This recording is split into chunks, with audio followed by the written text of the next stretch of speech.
जय हिंद दोस्तों, उज्जवल परिवार फिर हाजिर हुए आप लोगों के बीच में अपनी क्लास लेकर के। और शुरू करते हैं आज की क्लास भाई।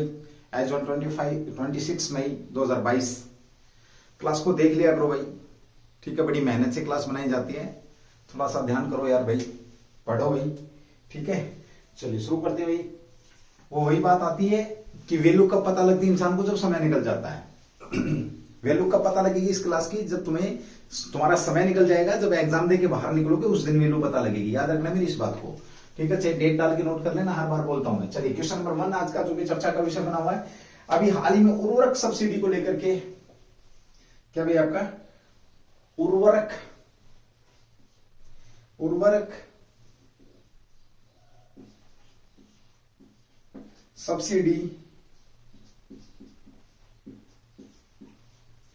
सब्सिडी चर्चा का विषय है भाई। उर्वरक सब्सिडी की घोषणा हाल ही में सरकार द्वारा की गई जो चर्चा का विषय है भाई। ऐसा क्या हुआ इसमें भाई? चलिए सबसे पहले बात करते, देखिए आपको पता है किसानों को लेकर उर्वरक और किसानों का संबंध है, सीधी सी बात है। खेती से बात करें तो उर्वरक का संबंध खेती से है। दूसरी बात यह कि आप लोगों को पता है यूक्रेन और रशिया का वार हो रहा है, जिसमें क्या है कि जो खाद की उर्वरक की जो आपूर्ति वो बाधित हो रही है। उर्वरक का रेट क्या हो रहा है, महंगा हो रहा है और किसानों तक वो पहुंच नहीं पा रहा है। किसानों तक जब अगर उर्वरक नहीं पहुंचेगा तो हम खाएंगे क्या? पहले ही घोषणा कर रखी है कि खाद्य संकट आपका बना हुआ। कल भी मैंने इस क्वेश्चन पे बात करी थी कि 15 महीने तक खाद्य संकट बना रहेगा। कारण सारा का सारा क्या एक ही है, यूक्रेन और रशिया वार। बहुत सारी चीजें, जिन लोगों ने युद्ध का कोई मतलब ही नहीं है वो भी इससे प्रभावित होंगे भाई। तो यहां पर हमारी सरकार ने उर्वरक को लेकर के क्या किया है, उर्वरक को लेकर के सब्सिडी जारी करी है, जो कि चर्चा का विषय बना हुआ। देखिए इससे पहले बात करूं, मैंने कल बात करी थी कि उर्वरक को लेकर के एक समझौता किया गया था भाई। समझौता, कल क्वेश्चन बताया था मैंने, उर्वरक को लेकर के समझौता। उर्वरक में खास तौर पे अगर हम बात करें तो किसकी, फास्फेट को लेकर के समझौता हुआ था। उर्वरक को लेकर समझौता किस देश के साथ किया था? तो याद रखना मैंने कल जिक्र किया था, जॉर्डन के साथ भाई। किस देश के साथ? जॉर्डन के साथ ये हमारा क्या समझौता हुआ था कल। आज चर्चा का विषय क्या आपका, उर्वरक को लेकर के सब्सिडी जारी कर दी है। और ये सब्सिडी कितनी की जारी कर दी? 1.10 लाख। बहुत बड़ा आंकड़ा हो जाता है, 1.10 लाख करोड़ रुपए यहां पर क्या कर दिया गया। चलिए इसकी बात करते हैं। तो जो सब्सिडी दी गई है वो कितनी दे दी? 1.10 लाख, जो 1.10 लाख करोड़ रुपए की, 1.10 लाख करोड़ रुपए की सब्सिडी यहां पर क्या कर दी है, जारी कर दी है। अब जब ये सब्सिडी यहां पर जारी होगी, यानी कि अतिरिक्त बढ़ोतरी, नोट डाल के लिखना इस चीज को, क्या है, इतना जो पैसा है आपका 1 लाख करोड़, इतना ज्यादा दिया जाएगा। किस वर्ष में भाई? ज्यादा दिया जाएगा जो अब हाल में जो वर्ष चल रहा है आपका, हाल की अगर बात करें तो अब जो चल रहा है आपका, ये ज्यादा दिया जाएगा। 2022 और 23 के वर्ष में ये जो पैसा है आपका 22-23 के अंदर ये पैसा ज्यादा दिया जाएगा उर्वरक पर सब्सिडी के तौर पे, ठीक है। सीधी बात करें तो किसानों को उर्वरक उपलब्ध कराने के लिए, सस्ते दामों पर उर्वरक देने के लिए ये आंकड़ा यहां पर दिया गया है, ठीक है। चलिए अब बात आती है कि 2022-23 के लिए पहले कितना किया गया था? तो 1.5 लाख जो करोड़ रुपए है, इसकी बात हुई थी बजट के अंदर की उर्वरक पर सब्सिडी दी जाएगी। 1.5 लाख करोड़ रुपए, CR भाई, करोड़ रुपए यहां पर दिए जाएंगे। अब अगर आप लोगों से पूछे कि वर्तमान में ये अब इस सब्सिडी के साथ तो कितनी सब्सिडी होगी आपकी? 2.15 लाख करोड़ रुपए वर्तमान में उर्वरक पर सब्सिडी हो गई है। लाख करोड़ रुपए भाई, आपके करोड़ रुपए उर्वरक पर सब्सिडी हो चुकी है। ये शानदार क्वेश्चन आप लोगों का बन जाएगा। अब बात आती है श्रीमान, इससे पहले कितना था, यानी कि 22-23 की अगर हम बात करते हैं तो ये था। 21 में कितना था?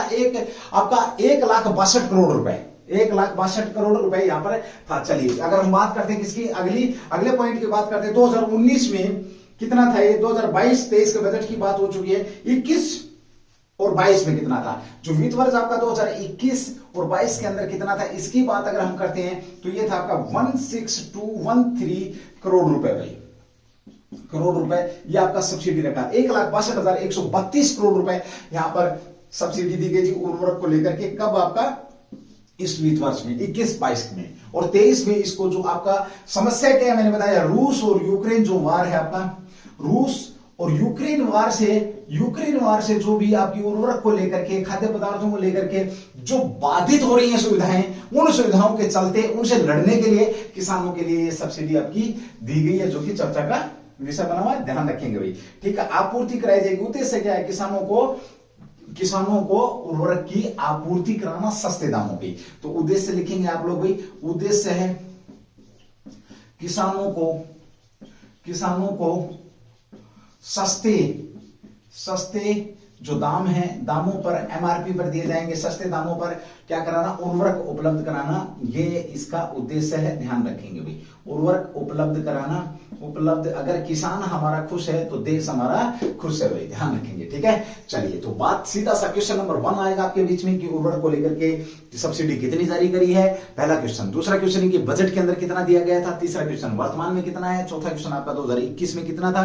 पांचवा क्वेश्चन आपका क्या बनेगा, क्वेश्चन नंबर 5 बनेगा आपका क्या, इसका उद्देश्य क्या है। क्वेश्चन नंबर 6 ये भी कह सकते हैं आपकी खाद्य संकट से निपटने के लिए आने वाले समय में देश को आत्मनिर्भर बनाने के लिए कह सकते हो, ये भी आपका क्वेश्चन नंबर 6 इसके उद्देश्य में शामिल कर सकते हैं। तो जो कि आपका चर्चा का विषय बना हुआ शानदार क्वेश्चन है, स्क्रीनशॉट लेना, स्क्रीनशॉट ले सकते हैं। क्लास से जुड़ जियो भाई और अंत तक बने रहा करो, ये नहीं फॉर्मेलिटी पूरी कर जाते हैं, आते हैं, देखते हैं, चल देते हैं जयराम जी की, उसके बाद कोई क्वेश्चन मिलता नहीं है। ठीक है, क्वेश्चन पूछो क्लास के अंदर है, कुछ पता नहीं लगता है। मैं बार बार ये बात नहीं बोलूंगा क्योंकि मैं दूसरे यूट्यूबर की तरह ड्रामा नहीं करूंगा, आप लोगों को पता है इस चीज के बारे में। ठीक है, हम डायरेक्ट सीधी पढ़ाई करेंगे सिंपल भाषा में भाई। चलिए, उज्जवल परिवार आप लोगों के बीच में हर दिन अपनी तरफ से एज पर पॉसिबल जो सुविधाएं आपको देनी चाहिए वो दे रहा है, ये भी आप लोगों को मालूम होना चाहिए। ठीक है, बट उसकी मेहनत को समझो भाई। जो उज्जवल परिवार आप लोगों के बीच में मेहनत कर रहा लगातार, उसकी मेहनत को तवज्जो दो, समझिए। अगर आप किसी की मेहनत को तवज्जो देंगे तो आपकी मेहनत को कोई दूसरा भी तवज्जो देगा, और वो कौन देगा, भगवान देगा। चलिए भाई, अगली बात करते हैं। अभी हाल ही में आपका 100 प्रभावशाली, क्वेश्चन नंबर 2, 100 प्रभावशाली लोगों की सूची जारी करी, किसके द्वारा की गई। 100 प्रभावशाली लोगों की सूची में, लोगों की सूची चर्चा का विषय रही है। सूची चर्चा में है भाई, चर्चा में है। भारत में इसमें भारत के कौन लोग शामिल हैं, इसमें भारतीय कौन शामिल किए गए, या इसमें कितने भारतीय शामिल हैं। एक ही बात है, इसमें भारतीय कितने हैं भाई,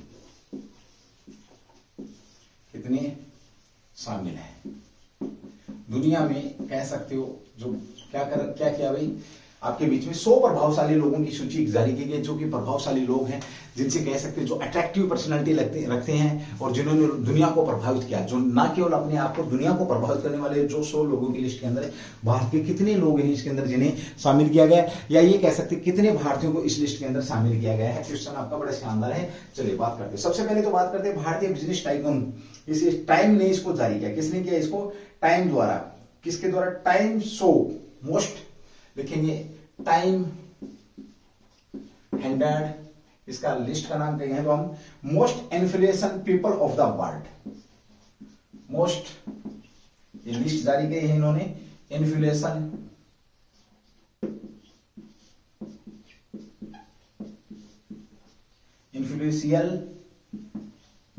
people of the world, of the world या the world of the world. 2022 की जो लिस्ट है इसमें किस किस को शामिल किया, ये शानदार क्वेश्चन आपका बनता है। लिस्ट का क्या है, टाइम हंड्रेड, यानी कि जो 100 लोगों की लिस्ट जारी की टाइम हंड्रेड के द्वारा की गई है। Most influential people of the world के अंदर भारत के लोग कौन कौन शामिल हैं ये देखेंगे आपके। पहले भारतीय बिजनेस है टाइकून गौतम अडानी, भारतीय बिजनेस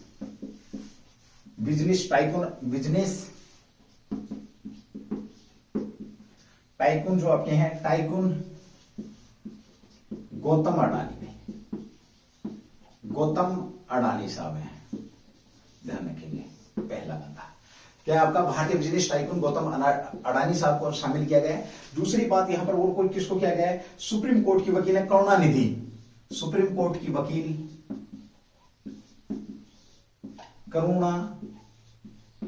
करुणानिधि जो मैडम है, वकील साहिबा हैं, इन्हें भी वही क्या किया गया, इस लिस्ट के अंदर शामिल किया गया है। और कौन आपके मानव अधिकार कार्यकर्ता, खुर्रम परवेज, खुर्रम जो परवेज हैं, खुर्रम परवेज मानव अधिकार आपके क्या है, कार्यकर्ता हैं, मानव अधिकार कार्यकर्ता करता है। ठीक है, ये 3 लोग हैं जिनको 100 के अंदर क्या मिला भाई, स्थान मिला है। बड़ी अच्छी बात है। सबसे पहले तो 100 प्रभावशाली लोगों के टाइम के द्वारा जारी की गई है। The most influential people in the world, people of the world 2022 की लिस्ट के अंदर आपके कौन है, गौतम अडानी साहब हैं, करुणानिधि मैडम है, मानव अधिकार। अब सीधी सी बात करें, ये कौन आपके बीच में, आपको पता है बिजनेसमैन है, ठीक है, गौतम अडानी साहब फर्स्ट 10 के अंदर थे। आप कह सकते हो पैसे में जो वर्ल्ड के पैसे, जो आपके पैसे वाले लोग, रिचेस्ट लोगों के अंदर है। दूसरा आपका क्या है, सुप्रीम कोर्ट की वकील है करुणानिधि, ये जो मैडम है, इन्होंने भी बड़ी लड़ाई लड़ी है, ठीक है, सुप्रीम कोर्ट की जो मैडम। साथ में खुर्रम परवेज हैं, ये मानव अधिकार के कार्यकर्ता, मानव अधिकार कार्यकर्ता हैं, जो मानव अधिकारों को लेकर के काम कर रहे हैं। तो ये कार्यकर्ता भी आपके क्या, मानव अधिकार कार्यकर्ता आपके हैं, जो आपके बीच में जो इनको लिस्ट के अंदर शामिल किया गया भाई, मानव अधिकार कार्यकर्ता है। ठीक है, चलिए अब बात करते हैं अगले क्वेश्चन की, जो यहां से बनेगा आपका। देखिए सबसे पहले हम बात करते हैं, भारत के सर्वोच्च न्यायालय की वकील है, इन्होंने क्या किया था, करुणानिधि को लेकर, बिजनेसमैन का आपको पता, करुणानिधि कौन है भाई आपकी, ये तो बलात्कार विरोधी कानूनों के लिए भाई, बलात्कार जो विरोधी कानून है, विरोधी कानूनों के लिए लड़ाई लड़ती हैं ये, कानूनों के लिए क्या कह सकते हैं, कानूनों के लिए लड़ाई लड़ती हैं, कानूनों में सुधार के लिए लगातार प्रयासरत है। यानी कि जो बलात्कार का विरोध जो कानून करते हैं, उनको और सुधारने की यहाँ पर क्या करते हैं, सिफारिश करते हैं। और दूसरी एक और लड़ाई लड़ते हैं भाई, ये कौन सी लड़ाई लड़ रही है, वैवाहिक बलात्कार को देश के बलात्कार कानून के जो वैवाहिक जो बलात्कार हैं, वैवाहिक बलात्कार को कानून के मतलब दायरे में लाने की भी बात ये कर रही है कौन, करुणानिधि। ठीक है, चलिए भाई उसके बाद बात करते हैं जो आपके परवेज जो साहब हैं, ये आपको पता है, ये भी आपकी क्या कर रहे हैं, जो इनका कह सकते हैं आप लोग, जो मानव अधिकार, जो ह्यूमन राइट्स है, नेशनल ह्यूमन राइट्स, उसके लिए लड़ाई लड़ते हैं। जहां पर भी मानव अधिकारों का उल्लंघन होता है, ये पहुंच जाते हैं अपनी टीम को लेकर के और अपना काम करते हैं। ठीक है, अपना काम करते हैं, यानी कि मानव अधिकारों के लोगों को प्रति जागरूक करते हैं, ये भी ध्यान रखेंगे। ठीक है, इनकी जो यहाँ पर एक बात आती है बीच में, जो इनकी जो लिखी गई है, देखिए इनकी क्या लिखी गई है, Time profile advocate Menaka Goswami ने लिखी है। सीधा ये क्वेश्चन बन जाएगा कि करुणानिधि की टाइम प्रोफाइल किसके द्वारा लिखी गई है, तो ये है एडवोकेट है भाई आपकी, ये एडवोकेट मेनका गोस्वामी, एडवोकेट मेनका गुरुस्वामी कह सकते हो आप, गुरु स्वामी ने इनकी क्या लिखी है भाई, इनकी जो लिखी है किसकी, करुणानिधि की टाइम प्रोफाइल किसने लिखी है, ये क्वेश्चन पूछ लेगा। तो प्रोफाइल लिखने वाली कौन है, तो ये आपके प्रोफाइल लिखने वाली है मेनका गुरुस्वामी, एडवोकेट, करुणानिधि की टाइम प्रोफाइल लिखने वाली महिला यही है भाई। ठीक है, चलिए उसके बाद बात करते हैं अगली भाई आपकी खुर्रम साहब की अगर हम बात करते हैं, उनका टाइम प्रोफाइल राणा अयूब ने लिखा है। जो खुर्रम का इनका टाइम प्रोफाइल किसने लिखा है, टाइम प्रोफाइल की अगर हम बात करते हैं, प्रोफाइल किसने लिखा है, तो ये है आपके राणा अयूब ने लिखा, राणा अयूब द्वारा ये लिखा गया। किसके द्वारा लिखा गया, राणा अयूब के द्वारा इनका टाइम प्रोफाइल लिखा गया। दूसरी बात करते हैं आपका गौतम अडानी, तो वर्तमान में वे वॉरेन बफेट के साथ दुनिया के 10 सबसे शीर्ष लोगों में 5वें नंबर पर हैं। यहां गौतम अडानी की बात कर रहे थे, मैंने बताया था अंडर 10 है, अंडर 10 में भी कौन से नंबर पर है, 5वें नंबर पर आपके गौतम अडानी साहब हैं, ये भी ध्यान रखें। इनकी टाइम प्रोफाइल किसने लिखा है, देवाशीष राय चौधरी ने, इनकी किसने लिखी है, देवाशीष राय चौधरी चौधरी द्वारा इनकी टाइम प्रोफाइल लिखी गई है। ठीक है, ये आपका बहुत बेहतरीन क्वेश्चन, यहाँ पर शानदार क्वेश्चन बनता है। देखिए एक बार इस क्वेश्चन को रिवाइज करेंगे, एक बार समझेंगे। टाइम के द्वारा 100 जो प्रोफाइल आपके जो 100 जो प्रभावशाली लोग हैं या कह सकते हैं उनकी बारे में यहाँ पे एक लिस्ट बनी है। उस लिस्ट के अंदर भारत के 3 लोग यहाँ पर शामिल किए गए, जिसमें सबसे पहले लेते हैं भारत के टाइकून गौतम अडानी साहब है, बिजनेस टाइकून है। साथ में इन्होंने ये कौन से आपके 10 अंडर 10 रिचेस्ट लोगों में 5वें नंबर पर है, ये भी ध्यान रखेंगे। साथ में हम बात करते हैं इनकी जो लिखी किसने, देवाशीष राय चौधरी के द्वारा इनका टाइम प्रोफाइल लिखा गया है। ठीक है, ओके। उसके बाद बात कर रहे हैं हम किसकी, सुप्रीम कोर्ट की वकील नहीं है करुणानिधि के द्वारा सुप्रीम कोर्ट की वकील नहीं है, तो इनकी Time profile advocate Menaka Guruswamy के द्वारा लिखी गई है। इन्होंने ये काम क्या करे, बलात्कार विरोधी कानूनों को अच्छा करने की कोशिश करते हैं, लड़ाई लड़ रही है, और वैवाहिक जो बलात्कार है आपके उनको भी कानून के दायरे में लाने की लड़ाई लड़ रही है आपकी वर्तमान में। क्वेश्चन नंबर 1 मेरा यहाँ पे आप लोगों के लिए छोड़ रहा हूं कि वर्तमान में सुप्रीम कोर्ट की जो जज हैं कितनी महिलाएं जज हैं, सुप्रीम कोर्ट की कितनी महिलाएं जज हैं वर्तमान में सुप्रीम कोर्ट के अंदर। पहली कौन थी, फातिमा बीबी थी, ध्यान रखेंगे। साथ में हम बात करते हैं, नोट डाल के लिख सकते हैं आप, आज तक एक भी महिला सीजे चीफ जस्टिस ऑफ इंडिया आज तक एक भी महिला नहीं बनी है, ये भी बड़ी शानदार बात है। यहाँ पे राष्ट्रपति बन चुकी हैं, प्रधानमंत्री बन चुकी हैं, लेकिन सीजीआई नहीं बनी है। ठीक है भाई, चीफ जस्टिस ऑफ इंडिया रक्षा मंत्री तक बन चुकी हैं, बट चीफ जो आपकी CGI chief justice of India आज तक एक भी महिला नहीं बनी है। But now this time at that present की हम बात करते हैं तो महिलाएं हैं आपकी। मेरा क्वेश्चन है कितनी महिलाएं आपकी सुप्रीम कोर्ट में अभी जज के तौर पर काम कर रही हैं। ठीक है भाई, ओके। मोस्ट इन्फ्लेशन पीपल की बात यहां पर हमने कर ली है। साथ में हम बात करते हैं जो परवेज खुर्रम है, जो मानव अधिकार के लिए लड़ाई लड़ते हैं, टाइम प्रोफाइल राणा अयूब के द्वारा इनका लिखा गया। एक क्वेश्चन यहाँ पे बनता है, एनएचआरसी की स्थापना कब की, नेशनल ह्यूमन राइट्स कमीशन की स्थापना कब की गई थी, ये भी शानदार क्वेश्चन आप लोगों के बीच में बनता है। ठीक है भाई, चलिए अगली बात करते हैं। लेटेस्ट में अभी हाल ही में आपका एक केस हुआ था, कहां पर हुआ था केस आपका, तेलंगाना का केस था। तेलंगाना के केस के अंदर एक जो वेटनरी डॉक्टर थी, उस डॉक्टर को टोल प्लाजा से उठा लिया गया था और उसके साथ तकरीबन 7 घंटे जबरदस्ती की गई और उसके बाद उसको मार दिया गया। और मार भी कैसे दिया गया, उसको जिंदा जला दिया गया था, ध्यान रखेंगे, उसे जिंदा जला दिया गया था। तो उसके बाद एक कमीशन बैठा, कमीशन ने भी हाल ही में रिपोर्ट दी है। कमीशन किसको लेकर बैठा था, जो 5 जो आपके ट्रक ड्राइवर बोले गए थे न्यूज में, भाई एज पर न्यूज बात कर रहा हूं मैं, तो उसके अंदर उनको दोषी करार दिया गया था। बाद में कैसे क्या हुआ, उनका एक मैसेज आया कि भाग रहे थे और पुलिस के द्वारा वो पुलिस के हाथों से वो मारे गए। लेकिन अभी जो आपका क्या बैठा था, जो आपका कमीशन बैठा था, उसने बताया गया कि ये फेक एनकाउंटर है। चलिए ठीक है, तो इस प्रकार की घटनाएं देश के अंदर घटती रहती हैं और ये हमारे लिए बड़े ही शर्म की बात है। जो हमारा प्यारा भारत है उसकी खास तौर पे अगर मैं बात करूं तो ये नैरो मानसिकता के लोग हैं जो इस प्रकार की कार्रवाई करते हैं। भाई ये बिल्कुल भी नहीं होना चाहिए और देश का इज्जत का और ये सारी चीजें ख्याल रखनी चाहिए। चलिए अगले क्वेश्चन की बात करते हैं, एक बार रफ कर रहा हूं उसके बाद आगे बढ़ेंगे। ठीक है, चलिए क्वेश्चन नंबर 3 जो कि आपका चर्चा का विषय है, ये भी चर्चा में है भाई आपका। ठीक है, तो हमने यहाँ 100 जो इन्फ्लेशन 100 जो प्रभावशाली लोग हैं उनकी बात करी। उस सूची के अंदर भारत के 3 लोगों को शामिल किया गया है। ये आपके बीच में करुणानिधि है, गौतम अडानी साहब है, परवेज खुर्रम साहब है, जो कि मानव अधिकार से संबंधित है भाई। चलिए अगले क्वेश्चन की बात करते हैं। क्वेश्चन नंबर 3 जो कि आपका चर्चा में है, आपकी यात्रा पर्यटन विकास सूचकांक जारी किया गया। आपका क्या किया गया, WEF यात्रा। क्वेश्चन नंबर 3 आपका WEF यात्रा और पर्यटन विकास सूचकांक और पर्यटन विकास सूचकांक जारी किया गया भाई। विकास सूचकांक जारी किया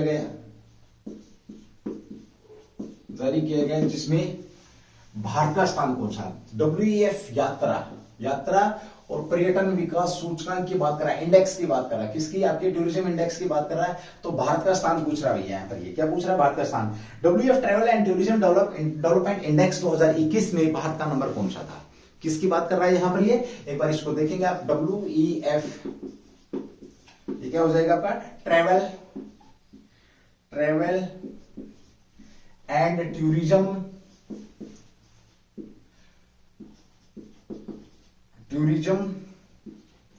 डेवलपमेंट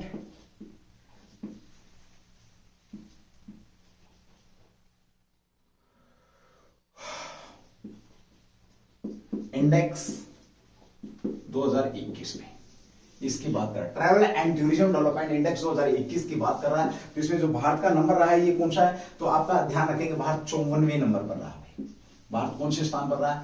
54वें स्थान पर भारत रहा है, इसके साथ स्थान पर रहा है। मतलब कौन सा इंडेक्स आपका ये जो आपका पर्यटन को लेकर के जो यात्राएं हैं, उस यात्रा इंडेक्स के अंदर ये यहाँ पर बात कर रहा है। WEF ने इसकी क्या कही है? यात्रा इंडेक्स की बात कर रहा है। तो देखिए दूसरा क्वेश्चन देखेंगे आप लोग। 2019 में भारत 46वें स्थान पर था। कब भाई आपका? 2021 में। 2019 में भारत कौन से नंबर पर था? भारत की अगर हम बात करते हैं तो इस इंडेक्स में 46वें नंबर पर था। डायरेक्ट क्वेश्चन पूछ लेगा भाई, सीधा सीधा, ये भी आप लोग बाद में ध्यान रखेंगे। भारत अभी भी दक्षिण एशिया क्षेत्र में सबसे ऊपर है, ये बड़ा अच्छा क्वेश्चन है। तो दक्षिणी एशिया की अगर हम बात करते हैं, दक्षिण एशिया में भारत अभी भी एशिया में भारत सबसे ऊपर है। भारत मतलब टॉप पर है। दक्षिण एशिया की बात करते हैं तो ये भी आप लोगों के बीच में क्वेश्चन बन सकता है, ठीक है। दक्षिण एशिया में भारत कौन से नंबर पर है? तो दक्षिण एशिया में भारत आपका जो आपका ट्रेवलिंग एंड जो टूरिज्म डेवलपमेंट इंडेक्स है, इसमें कौन से नंबर पर है? पहले नंबर पर है, ये भी ध्यान रखेंगे। पहले 2019 में कौन से नंबर पर था? ये आपके बीच में। 21 में कौन से नंबर पर? 54वें नंबर पर है, ठीक है। ओके, जापान ने 2021 में, अब अगर हम बात करते हैं 2021 में पहले नंबर पर कौन है, तो 2021 में इस इंडेक्स में पहले नंबर पर कौन है? ये बड़ा शानदार क्वेश्चन बनता है आपका। तो जापान है भाई, जापान पहले नंबर पर कौन आपका? जापान है। साथ में हम बात करते हैं इसके बाद कौन आपका? अमेरिका, स्पेन और फ्रांस। अमेरिका दूसरे नंबर पे, अमेरिका, ठीक है। तीसरे पे आपका स्पेन है, चौथे पे आपका फ्रांस है, ध्यान रखेंगे, ठीक है भी। और जर्मनी का स्थान है 5वें नंबर पर भी कह सकते हो आप। कौन आपका? जर्मनी 5वें नंबर पर है, ये भी ध्यान रखेंगे। और इस लिस्ट में भारत का स्कोर क्या रहा है? ये बड़ा शानदार क्वेश्चन बनता है। 54वें नंबर पर आने के लिए भारत को स्कोर कितना चाहिए था? तो 4.2 है। तो यहां पर हम बात करते हैं जापान के स्कोर की, तो 5.2। जापान का स्कोर कौन सा? 5.2 है। और जर्मनी आपके कौन से नंबर पर? 5वें नंबर पर है, ध्यान रखेंगे। साथ में 6वें नंबर पर भी लिख सकते हैं आप, स्विट्जरलैंड है, पूछ लेगा आप लोगों से, तो स्विट्जरलैंड है, ऑस्ट्रेलिया। और 10वें नंबर पर कौन आपका? सिंगापुर है भाई, सॉरी इटली है। 10वें नंबर पर इटली है, इटली कौन से नंबर पर? 10वें नंबर पर। और 9वें नंबर की अगर हम बात करते हैं तो सिंगापुर है। 9वें नंबर पर कौन सा है? सिंगापुर है। ये भी बड़ा शानदार क्वेश्चन यहाँ पर आपका बन जाता है। ये सूचकांक क्या उजागर करता है? इकोनॉमिक फोरम के travel and tourism development index, इसके अंदर 2021 में कितने देश शामिल किए गए थे? ये क्वेश्चन बनेगा। तो 117 देश इसके अंदर शामिल किए गए थे इस इंडेक्स में। अगर पूछे तो देशों की बात करें तो ये इसके अंदर है 117। इसमें क्या सकारात्मक रुझान, यात्रा को लेकर के, पर्यटन को लेकर के जो सकारात्मक रुझान है, उनको यहाँ पर ये दिखाया जाता है इस इंडेक्स में। एक बार इसको नोट करेंगे, साथ में स्क्रीनशॉट लेंगे और कृपया करके भाई जरूर जरूर जरूर जरूर कॉमेंट्स करा करो, ठीक है। चलिए भाई अगली बात करते हैं। अगले क्वेश्चन की बात कर रहा हूं, उसके बाद आगे बढ़ते हैं। क्वेश्चन नंबर आपका जो कि 4 चर्चा में है, जिसके ऊपर हम बात करने वाले हैं।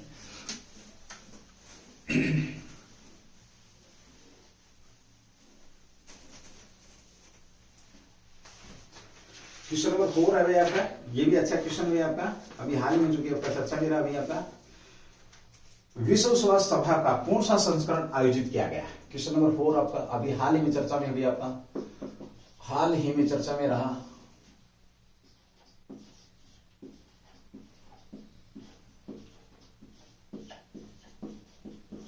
हाल ही में चर्चा में रहा स्वास्थ्य सभा का, स्वास्थ्य सभा का आयोजन, किसका भाई? स्वास्थ्य सभा का आयोजन चर्चा में ये कौन से नंबर का आयोजन किया गया था? तो ये कौन से नंबर का संस्करण था? ये कह सकते हो आप संस्करण था। कौन से नंबर का संस्करण था? स्वास्थ्य सभा की यहां पर बात हो रही है भाई, ठीक है। बहुत मोस्ट इंपोर्टेंट क्वेश्चन है, क्योंकि आपका 2020-21 कह सकते हो 22 भी स्वास्थ्य को लेकर के चला हुआ है। स्वास्थ्य के मुद्दों पर ही पूरी की पूरी कह सकते हैं यहाँ पे फोकस यहाँ पर किया जा रहा है, क्योंकि जब से बिना बुलाया मेहमान आया आपके बीच में कोरोना भाई साहब। तो चलिए इसकी बात करते हैं। कौन से संस्करण की बात करें तो 75वां संस्करण था भाई। कौन सा संस्करण था आपका? ये 75वां संस्करण था। इस क्वेश्चन का आंसर तो ये हो गया है, ठीक है। आगे बात करते हैं, अगली बात करते हैं। ये हुआ कहां पर आपका भाई? तो ये 22 मई से 28 मई तक, 22 मई से स्टार्ट हो चुका आपका ये, और कब तक? 28 मई, यानी कि 26 होगी, 27, 28 2 दिन और ये चलने वाला है। 28 मई 2022 तक आपका ये संस्करण हो रहा है। कहां पर हो रहा है? ये बड़ा शानदार क्वेश्चन। तो जिनेवा कहां पर हो रहा है भाई आपका? ये जिनेवा में आयोजित किया जा रहा है। जिनेवा, और जिनेवा कहां पर आपका? स्विट्जरलैंड भाई। स्विट्जरलैंड के अंदर क्या है आपका जेनेवा है, ये भी ध्यान रखेंगे। कहां पर किया जा रहा है? जेनेवा के अंदर। कोविड महामारी शुरू होने के बाद ये पहली बार इन पर्सन हेल्थ असेंबली है भाई। कोविड 19 के बाद पहली बार ये भी बड़ा अच्छा क्वेश्चन है कि कोविड 19 के दौर के बाद पहली बार आपकी कौन सी है? In person health assembly. In person health assembly ध्यान रखेंगे, लिख लेंगे भाई इसको, ये इंपॉर्टेंट चीज बनेगी। इन पर्सन हेल्थ असेंबली भाई, आपकी हेल्थ असेंबली भाई, assembly, in person health assembly आपकी ये बनेगी, ध्यान रखेंगे इस बात का भी। ठीक है, पहली बार हो रही है कोविड 19 के बाद, कोविड 19 के बाद, कहीं कोविड 19 के बाद पहली बार इन पर्सन हेल्थ असेंबली हुई है। कहां पर? जेनेवा, स्विट्जरलैंड के अंदर। 75वां संस्करण है, ध्यान रखेंगे भाई। इस बार की थीम क्या है? ये बड़ा शानदार क्वेश्चन है। थीम की बात करें 2022 की जो थीम है वो क्या है? शांति के लिए स्वास्थ्य और स्वास्थ्य के लिए शांति भाई। बड़ा ही शानदार क्वेश्चन है, ये मिलती नहीं है भाई। शांति के लिए स्वास्थ्य और स्वास्थ्य के लिए भाई, आपकी शांति के लिए स्वास्थ्य और स्वास्थ्य के लिए शांति, और स्वास्थ्य के लिए शांति। ना तो स्वास्थ्य मिल रहा है ना ही शांति मिल रही है ना? वो वाली बात हो रखी है, दुविधा में दोनों गए माया मिले ना राम। तो शांति भी नहीं है और स्वास्थ्य भी नहीं है। शांति के लिए स्वास्थ्य और स्वास्थ्य के लिए शांति, ये इस बार की थीम है, जो कि आपका 75वां संस्करण हो रहा है आपका स्वास्थ्य सभा का। कहां पर? जेनेवा के अंदर, जेनेवा स्विट्जरलैंड के अंदर हो रहा है। कोविड 19 के बाद ये आपकी इन पर्सन हेल्थ असेंबली पहली बार हो रही है। ये भी बड़ा शानदार क्वेश्चन यहाँ पर रहेगा भाई। ठीक है, कोविड 19 महामारी ने ऐसी घटनाओं पर रोक लगाई थी, ये आपके बीच में रोक लगाई। सभी प्रकार की प्रतिक्रियाओं में WHO ने की भूमिका को प्रदर्शन किया है। इसके अंदर किसको? WHO का नाम, वर्ल्ड हेल्थ ऑर्गेनाइजेशन का नाम भी चर्चा में है। ये भी बात आप लोग ध्यान रखेंगे। ठीक है, चलिए स्वास्थ्य संगठन के निर्णय की अगर हम बात करते हैं, ये बड़े अच्छे निर्णय लोगों के स्वास्थ्य को लेकर के लेता है। ये भी आपका शानदार क्वेश्चन बनता है। WHO की स्थापना कब की गई थी? ये क्वेश्चन भी आप लोग बताएंगे, या हो सकता है इस क्लास में मैं चलते फिरते बताए जाऊं। बट आप लोगों को पता होना चाहिए कि वर्तमान में स्वास्थ्य आपका WHO भी चर्चा में है। अगले क्वेश्चन पे बात करेंगे, एक बार इसको रफ करते हैं, उसके बाद अगले क्वेश्चन बढ़ते हैं। Question number 5। ठीक है भाई, WHO चर्चा में क्यों है? चलिए एक बार इसके ऊपर भी बात कर लेते हैं, WHO के ऊपर भी बात कर लेते हैं, जो कि हाल ही में भी चर्चा में है। चर्चा में क्यों आया WHO? तो भाई कुछ न कुछ कर दिया होगा, है ना? स्वास्थ्य का काम कर दिया होगा, स्वास्थ्य के लिए कोई योजना लेके आएगा होगा। ये सारी की सारी चीजें आपके बीच में बन सकती हैं। चलिए क्वेश्चन इसी के ऊपर भी बात करेंगे। अभी हाल ही में WHO चर्चा में क्यों है, इसको लेकर के नहीं है भाई, लेकिन ठीक है, ये ऑप्शन में नहीं मिलेगा आपको। तो WHO की बात करें, WHO चर्चा में है, चर्चा में है क्यों? ठीक है, क्योंकि हाल ही में इन्होंने, चलो इतना ही छोड़ दो इस क्वेश्चन को, टाइम खराब नहीं करें। WHO चर्चा में है क्यों? चर्चा में इसके ऊपर बात करें। अभी हाल ही में इनके महानिदेशक की नियुक्ति हुई है, भी इनके नए महानिदेशक बनाए गए दोबारा से, यानी कि पहले भी वो महानिदेशक रहे हैं और दोबारा से भी वो महानिदेशक बनाएंगे, तो उनकी बात यहाँ पर होती है। तो WHO के जो महानिदेशक कौन बनाएंगे? Doctor Tedros Adhanom Ghebreyesus. Doctor आपके कौन बनाए गए हैं? Doctor Tedros Adhanom Ghebreyesus.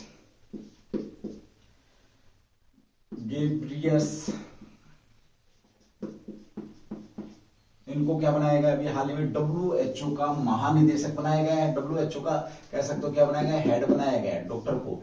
Doctor Tedros क्या बने हैं? WHO के महानिदेशक बने हैं, ये भी कह सकते हो आप। अब यहाँ पर क्वेश्चन ये आता है कि WHO के जो महानिदेशक बने, ये किसकी जगह पर महानिदेशक बने? ये शानदार क्वेश्चन आप लोगों को यहाँ पर मिल जाएगा। तो डॉक्टर मार्गरेट चैन किसकी जगह पर? डॉक्टर मार्गरेट चैन की जगह पर, चैन के स्थान पर इन्हें दोबारा से बनाया गया, हालांकि इन्होंने भी 2 बार ये सेवा दे दी है। डॉक्टर मार्गरेट चैन ने भी ये 2 बार सेवा दी है। अब बात आती है कि ये कहां के रहने वाले हैं? डॉक्टर टेड्रोस कहां के रहने वाले, जो अभी हाल ही में WHO की क्या बन रहे हैं आपके? तो ये इनकी अगर मैं बात करता हूं तो इथियोपिया के रहने वाले, इथियोपिया के रहने वाले हैं। ध्यान रखेंगे, कहां के रहने वाले हैं? इथियोपिया के रहने वाले हैं। और यहां पर बात आती है WHO की स्थापना की, तो 1900 कहां पर की गई है? WHO की स्थापना कब की गई है?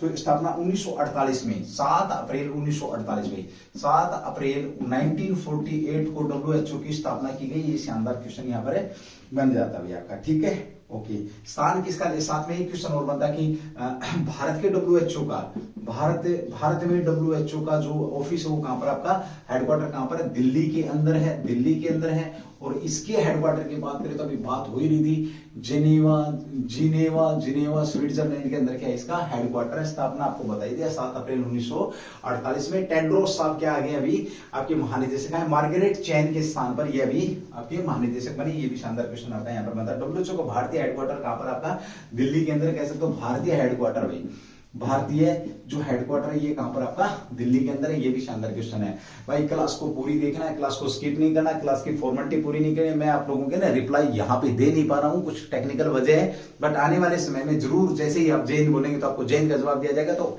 पहले ही बोल देता हूं मैं तो आप सब लोगों को जय हिंद, ठीक है, पहले ही बोल देता हूं जय हिंद। और जो क्वेश्चन है, क्वेश्चन आपके बीच में आ ही रहे हैं, अगर कहीं कोई क्वेश्चन पूछना तो आप क्वेश्चन कर सकते हैं, ये भी आपका चर्चा में रहता है, ठीक है। चलिए अगली बात करते हैं। अभी हाल ही में चर्चा में रहा बात का ओलंपिक मूल्य की बात करेंगे। यहाँ पर क्वेश्चन नंबर 6 जो आपका चर्चा में है, जिसके ऊपर हम बात कर रहे हैं भाई, ओलंपिक मूल्य शिक्षा। भारत का पहला ओलंपिक मूल्य शिक्षा की बात हो रही है, कहां पर किया गया, जिसके ऊपर हम बात करेंगे। क्वेश्चन नंबर 6 आपका जो चर्चा में भाई, पहला ओलंपिक मूल्य शिक्षा कार्यक्रम कहां आयोजित किया गया। भारत का पहला ओलंपिक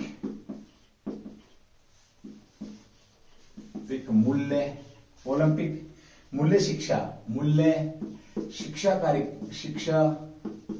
कार्यक्रम का आयोजन कहां किया गया। तो भारत में पहला ओलंपिक मूल्य शिक्षा कार्यक्रम भारत के अंदर हो रहा है। तो ये कहां पर हो रहा है, ये शानदार क्वेश्चन आपका इंपोर्टेंट क्वेश्चन है। ओलंपिक की अगर हम बात करते हैं तो आप लोगों को पता, पिछला ओलंपिक कब हुआ था, 2021 के अंदर। एक बार थोड़ी सी बात करते हैं, 2020 का कब हुआ है आपका, ये 21 में हुआ। कहां पर हुआ है, टोक्यो के अंदर हुआ। कहां पर हुआ है, टोक्यो के अंदर हुआ। इसके अंदर अगर मैं पूछूं आप लोगों से, इस टोक्यो ओलंपिक के बाद अगला ओलंपिक आपका 2024 वाला कहां होना है, तो ये बड़ा शानदार क्वेश्चन है भाई आपका, कहां पर होना है, फ्रांस पेरिस के अंदर होना है, ठीक है। ओके, इसके बाद ग्रीष्मकालीन की बात हो रही है भैया, कौन सा आपकी ग्रीष्मकालीन ओलंपिक की बात हो रही है, ध्यान रखेंगे। इसके बाद कहां होना, 2028 का आपका ये लॉस एंजेलिस के अंदर होना है। कहां, लॉस एंजिलेस के अंदर होना। लॉस एंजिलेस कहां पर, आपका यूएसए के अंदर है, ठीक है। ग्रीष्मकालीन की बात करते हैं तो 2022 में कहां पर हुआ आपका, ये बीजिंग। ये शीतकालीन की बात हो रही है, शीतकालीन ओलंपिक आपका भाई, शीतकालीन ओलंपिक की अगर हम बात करते हैं 2022 का कहां पर, बीजिंग के अंदर हो रहा है, ठीक है। ओके, उसके बाद 2026 का कहां पर होना है, 2026 का शीतकालीन ओलंपिक की अगर हम बात करते हैं, शीतकालीन ओलंपिक आपका ये कहां पर हो रहा है, इटली के अंदर हो रहा है। कहां पर हो रहा है आपका, इटली के अंदर हो रहा है, ठीक है। चलिए यहाँ पे क्वेश्चन आता है, शीतकालीन ओलंपिक में भारत ने क्या किया था, इस ओलंपिक का जो चीन के अंदर बीजिंग का राजनीतिक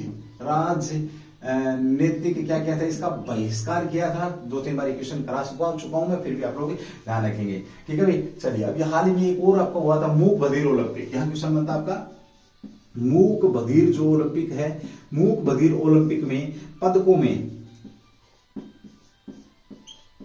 पदकों में भारत का कौन सा स्थान है, ये क्वेश्चन तुम्हारे लिए। चलिए अब ओलंपिक की बात करते हैं, ओलंपिक शिक्षा का तो कार्यक्रम हो रहा है। कार्यक्रम की अगर हम बात करते हैं तो देखिए, सबसे पहले कहां पर हो रहा है, आंसर लेंगे इसका, उड़ीसा भाई, उड़ीसा के अंदर हो रहा है, जिसको पहले किस नाम से जाना जाता था, उड़ीसा। और अगर मैं बात करूं सम्राट अशोक के समय में इस उड़ीसा को क्या बोला जाता था, कलिंग के नाम से, इस क्षेत्र को कलिंग के नाम से जाना जाता था। और याद रखना 2023 का, इस उड़ीसा की बात करूं 2023 का जो आपका क्या होने वाला है, हॉकी विश्व कप होने वाला है, तो कलिंग स्टेडियम भी है भैया, स्टेडियम। और ये कलिंग स्टेडियम कहां पर है आपका, भुवनेश्वर के अंदर है। कहां पर, भुवनेश्वर के अंदर का है आपका कलिंग स्टेडियम है, ये भी ध्यान रखेंगे, ठीक है। और एक राउरकेला के स्टेडियम, दोनों मिलकर के आपका ये यहाँ पे करने वाले हैं, ठीक है। चलिए अगली बात करते हैं, कहां पर भाई, उड़ीसा में। तो उड़ीसा की थोड़ी सी बात करते हैं, सीएम कौन आपके, सीएम की बात करें तो नवीन जो पटनायक साहब है, पटनायक साहब क्या है, सीएम है। ये भी शानदार क्वेश्चन है, ठीक है। ओके, यहाँ पर एक द्वीप भी था भाई आपका, याद रखेंगे, व्हीलर द्वीप की बात करें, व्हीलर द्वीप की बात अगर हम करते हैं द्वीप, तो इस द्वीप का नाम क्या कर दिया गया, एपीजे अब्दुल कलाम के नाम से इस द्वीप को चेंज कर दिया गया है, ध्यान रखेंगे। उड़ीसा की राजधानी की बात करें तो उड़ीसा की राजधानी क्या है, तो उड़ीसा की राजधानी भुवनेश्वर है। भुवनेश्वर उड़ीसा की राजधानी क्या है ये बताएंगे मुझे एक बार। तो उड़ीसा की राजधानी क्या आपको मालूम है, भुवनेश्वर राजधानी है, ठीक है। ये भी शानदार क्वेश्चन यहाँ पर बनता भी आप लोगों का। चलिए उसके बाद भारत का पहला स्किल इंडिया की बात करें। भारत का पहला स्किल इंडिया भी आपका कहां पर, आपका ये भी आपका इंटरनेशनल स्किल सेंटर की भी बात करें तो भी आपका कहां पर है, भुवनेश्वर के अंदर ही है। याद रखेंगे 2023 का विश्व हॉकी कप की अगर मैं बात करता हूं तो ये भी यहाँ पर होने वाला है। उड़ीसा दिवस कब मनाया जाता है, उत्कल दिवस, तो 1 अप्रैल को उत्कल दिवस या उड़ीसा दिवस मनाया जाता है, ध्यान रखेंगे। और इस कलिंग का युद्ध 261 ईस्वी पूर्व जब आपका कलिंग का युद्ध हुआ था, अशोक की मैंने यहाँ पर बात करी तो ये उड़ीसा के क्षेत्र में ही हुआ था। और यहाँ पर इसके बाद अशोक, चंड अशोक से धम अशोक बन गया था, आपका क्या बन गया था, धम, यानी कि इसके बाद इसने क्या कर दिया, युद्ध करने बंद कर दिए। ये भी शानदार क्वेश्चन आप लोगों के बीच में बनता है। तो पहला ओलंपिक मूल्य शिक्षा कार्यक्रम कहां पर, उड़ीसा के अंदर किया गया है, ये याद रखेंगे आप लोग। 2023 का भी यहाँ पर हो रहा है। स्किल की बात करें, स्किल इंडिया युवाओं को काम सिखाने की बात करते हैं तो भी ये भी आपका कहां पर आयोजित किया गया है, तो ये भी आपका उड़ीसा के अंदर आयोजन इसका किया जा रहा है। ये भी बड़ा ही बेहतरीन क्वेश्चन आप लोगों के बीच में। चलिए अगले क्वेश्चन की बात करते हैं। क्वेश्चन नंबर 7 जो कि आपका चर्चा में है, जिसके ऊपर हम बात करने वाले हैं। ये थी आपका उड़ीसा, नवीन पटनायक साहब ध्यान रखेंगे, भुवनेश्वर ध्यान रखेंगे, उड़ीसा को ओडिशा के भी ध्यान रखेंगे, नाम भी ध्यान रखेंगे। और साथ में जो आपका आसीन, जो अभी तूफान आया था, जिसे सिंगली भाषा में आसीन, जिसने श्रीलंका ने जिस तूफान का नाम आसीन दिया था, उसमें उड़ीसा प्रभाव रहा, वेलर द्वीप का नाम एपीजे अब्दुल कलाम द्वीप कर दिया गया है, ये भी ध्यान रखेंगे। साथ में हम यहाँ पर बात करते हैं इतिहास की, तो इतिहास में इसे कलिंग के नाम से भी जाना जाता है। ये भी बड़ा शानदार क्वेश्चन आप लोगों का यहाँ पर बनता है, ठीक है। चलिए अगले क्वेश्चन की बात करते हैं एक बार, जो कि आपका चर्चा में बना हुआ क्वेश्चन नंबर 7 भाई। आपका क्वेश्चन नंबर 7 जो है आपका चर्चा में, कौन सा क्वेश्चन है, विश्व थायराइड इंपोर्टेंट क्वेश्चन है आपका। ये विश्व थायराइड